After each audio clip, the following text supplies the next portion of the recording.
بسم اللہ الرحمن الرحیم۔ السلام علیکم ورحمۃ اللہ وبرکاتہ۔ ہم آپ کو حافظ اسلامک ٹی وی میں خوش آمدید کہتے ہیں۔ آج آپ کے سامنے چھپکلی کے بارے میں حدیث لے کر آیا ہوں۔ رسول اللہ صلی اللہ علیہ وآلہ وسلم نے فرمایا، جو چھپکلی کو پہلی چوٹ میں مارے گا اس کو 100 نیکیاں ثواب ہوگا، اور اگر اس کو دوسری چوٹ میں مارے گا تو اس کو کم ثواب ہوگا، اور اگر اس کو تیسری چوٹ میں مارے گا تو اس کو اور کم ثواب ہوگا۔ اس کی حدیث کا حوالہ ہے جامعہ ترمذی، حدیث نمبر 1482 1482۔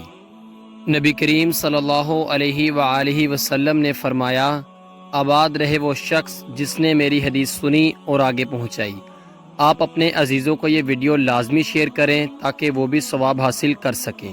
ملتے ہیں آپ سے کسی نیکسٹ ویڈیو میں، تب تک کے لیے اللہ حافظ۔